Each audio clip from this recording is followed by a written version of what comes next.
नमस्कार किसान भाइयों, स्वागत है आपका अपने YouTube चैनल। तो साथियों, यदि आप चने की खेती करते हैं तो आज की यह वीडियो आपके लिए बहुत ही महत्वपूर्ण होने वाली है। साथियों, हम चने का आपको बहुत ही शानदार अनुभव बताने वाले हैं जो कि आपको एक अच्छा उत्पादन और अच्छी ग्रोथ करवा कर देगा। किसान भाइयों के मन में सवाल रहता है कि हमें चनों में कितने पानी देना चाहिए और कितने पानी जरूरी है और हमें कौन सी अवस्था पर पानी देना चाहिए जिससे हमारे पौधे की ग्रोथ भी अच्छी हो और हमें उत्पादन भी अच्छा मिले। तो साथियों, इसके लिए किसी भी फसल का सही मैनेजमेंट करना बहुत ही ज्यादा आवश्यक हो जाता है। साथियों, सही समय पर पानी देना और सही समय पर सही खाद का इस्तेमाल, सही वर्धक का, टॉनिक का आप जो भी प्रयोग करते हैं, एनपीके का प्रयोग हमारी फसल में बहुत ज़्यादा आवश्यक हो जाता है।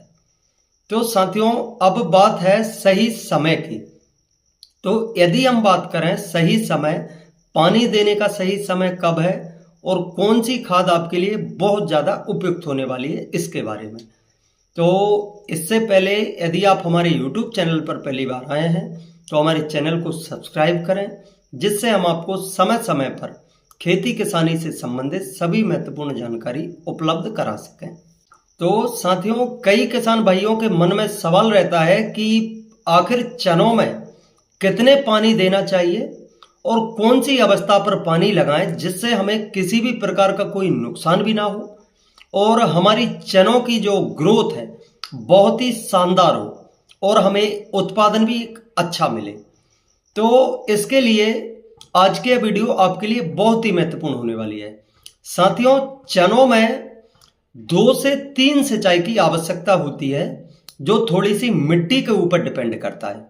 यदि आपकी हल्की रेतीली मिट्टी है तो इसमें अधिकतम 3 सिंचाई तक हो सकती है और साथियों, यदि आपकी गहरी काली मिट्टी है तो इसमें 2 सिंचाई में हमारी चनों की फसल पककर तैयार हो जाती है। तो साथियों, अब यदि हम बात करें कि हमें यह सिंचाई कौन से समय पर करना चाहिए और कितने दिनों के बाद यह सिंचाई करें जिससे हमें हमारी चनों की फसल से एक अच्छी ग्रोथ मिले और एक अच्छा उत्पादन प्राप्त हो। तो इससे पहले हम यह भी जानना बहुत जरूरी है कि चनों में जब हम पानी लगाते हैं तो इसमें हमें कौन सी खाद का प्रयोग करना चाहिए। साथियों, कई किसान भाई करते हैं, मैंने देखा है कि बहुत ज़्यादा मात्रा में यूरिया दे देते हैं। इससे हमारी चनों की फसल पूरी तरह से बर्बाद भी हो सकती है। साथियों, यूरिया का प्रयोग आपको चनों की फसल में कम से कम करना है। चनों की फसल के लिए नाइट्रोजन की आवश्यकता ज़्यादा मात्रा में नहीं होती है और अगर साथियों यदि आप देना भी चाहते हैं तो हम जो पहली सिंचाई करते हैं 40 से 50 दिन के बीच में, जब हमारी फसल ग्रोथ अवस्था पर रहती है, उस समय पर जब हम पहली सिंचाई करते हैं तो इसमें यदि आप यूरिया का प्रयोग करना चाहते हैं तो आप 20 से 25 किलोग्राम प्रति एकड़ के हिसाब से यूरिया का प्रयोग कर सकते हैं। और साथियों, इसके साथ आपको सल्फर जो 80% WDG फंगिसाइड के साथ आती है, इसका प्रयोग भी बहुत जरूर करना है जिससे हमारी फसल को किसी भी प्रकार का कोई नुकसान भी नहीं होगा और साथियों, इससे हमारे फसल की ग्रोथ और बढ़वार भी अच्छी होगी और हमारे चनों में किसी भी प्रकार की जड़ों में फफूंद लगने की संभावनाएं भी खत्म हो जाएंगी।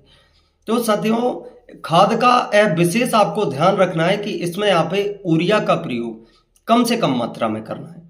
तो जो हम पहली सिंचाई करते हैं 40 से 50 दिन के बीच में, यह सिंचाई बहुत ज्यादा आवश्यक होती है। इस समय पर हमारी चनों की फसल ग्रोथ करती है, पौधे बनाती है, चनों का फुटाव होता है। इस समय पर हमारी जड़ों को विकास करने के लिए नमी की आवश्यकता होती है। तो साथियों, हम पहले भी सिंचाई नहीं कर सकते, इससे हमारी फसल बर्बाद भी हो सकती है। यदि जैसे हम गेहूं में 20 से 22 दिन बाद पानी लगाते हैं तो उस अवस्था पर भी आपको पानी नहीं देना है।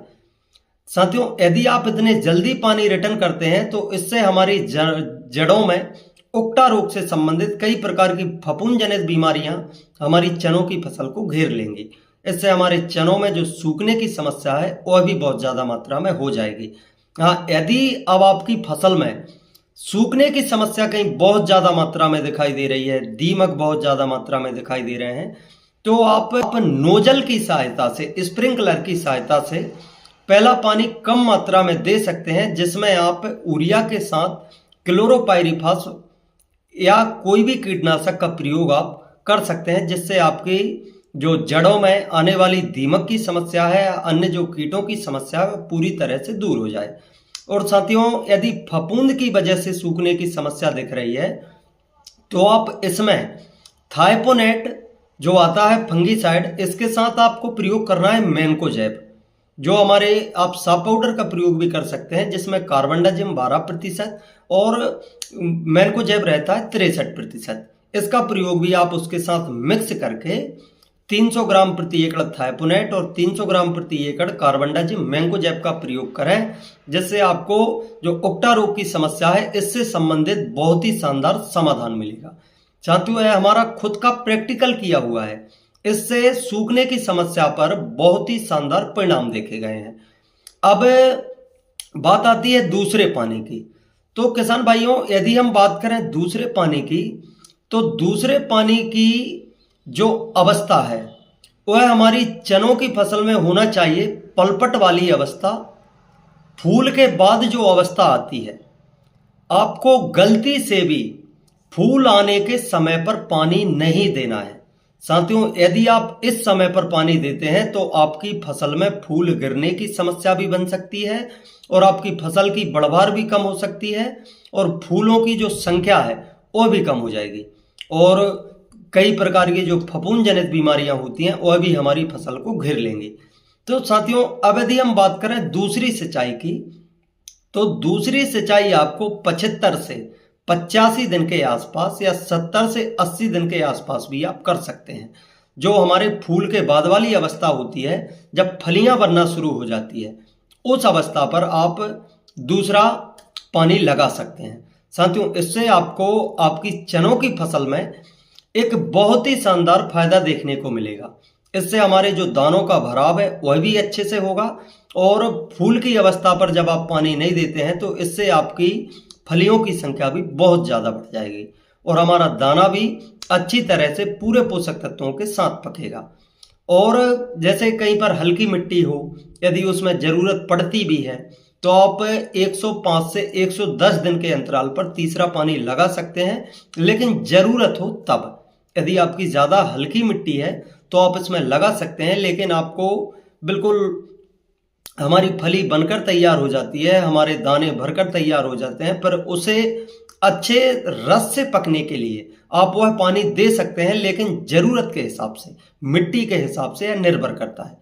तो साथियों, उस चीज़ का आकलन आप आपकी मिट्टी के हिसाब से कर सकते हैं। लेकिन यदि हम बात करें, चनों को 2 पानी की आवश्यकता होती है, जो आप पहला पानी 45 से 55 दिन के बीच में लगा सकते हैं और दूसरा पानी आप 75 से 80-85 दिन के आसपास, जब आपकी फसल में फलियां बनने की अवस्था हो, उस समय पर लगाना है। अब साथियों, यदि हम बात करें कि आपको कौन से वर्धक का उपयोग करना है, तो साथियों यदि हम बात करें तो जब हम पहली सिंचाई हम जो ग्रोथ अवस्था पर करते हैं, जब हमारे चनों का फुटाव होता है, यदि आप और अच्छा फुटाव चाहते हैं तो इस समय पर आप अपने चनों की फसल में NPK 19-19-19 का प्रयोग आप कर सकते हैं साथियों, जो कि आपके लिए, आपके चनों की फसल में ग्रोथ के लिए बहुत ही ज़्यादा बेस्ट रहेगा, जिसमें आपको 19% नाइट्रोजन, 19% फास्फोरस और 19% पोटास की मात्रा मिल जाती है, जो आपकी चनों की फसल में बढ़वार से लेकर फूल आने एवं फली बनने की प्रक्रिया तक पर काम करती है। और साथियों, यदि अब हम बात करें, यदि आपकी फसल में फूलों की संख्या कम दिख रही है, तो इसके लिए आप एक अच्छी जो फूल वाली दवाइयाँ आती हैं, अमीनो एसिड वगैरह हैं या और भी अन्य जो फूल के लिए फूल वर्धक का कार्य करती हैं, जैसे हमारे इधर व्याग्रो प्लस का प्रयोग बहुत ज़्यादा मात्रा में किया जाता है। तो साथियों, उस अवस्था पर आप व्याग्रो प्लस या अन्य जो भी दवाएं हैं, इनका प्रयोग करके अपनी फसल में फूल की एक अच्छी संख्या देखने को मिल जाएगी। साथियों, इस समय पर यदि आप स्प्रे करते हैं तो इससे आपकी फसल में फूलों की संख्या भी बहुत ज़्यादा मात्रा में देखने को मिलेगी और फलियों की संख्या भी बहुत अच्छी देखने को मिलेगी।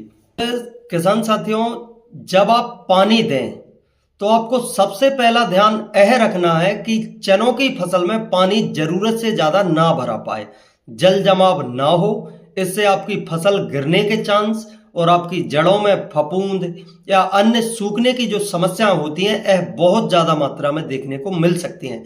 साथियों, चनों की फसल को पानी जरूरत से ज्यादा बिल्कुल भी ना दें। जितनी जरूरत है उतना ही दें और पानी देने के 12 घंटे बाद खेत में पानी भरा हुआ नहीं दिखना चाहिए।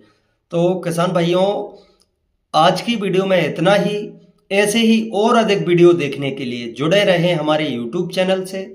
हम आपको समय समय पर खेती किसानी से संबंधित सभी प्रैक्टिकल अनुभव जो हम हमारी खेती में करते हैं, जिससे हमें एक अच्छा फायदा मिलता है और जिससे हमें एक अच्छी पैदावार, अच्छा उत्पादन प्राप्त होता है, हम उसके बारे में आपको समय समय पर जानकारी देते रहेंगे। तो साथियों, आज की वीडियो में इतना ही। मिलते हैं अगले वीडियो में किसी अन्य जानकारी के साथ। जानकारी अच्छी लगे तो वीडियो को लाइक और अपने अन्य किसान साथियों के साथ शेयर करें। धन्यवाद। जय श्री राम।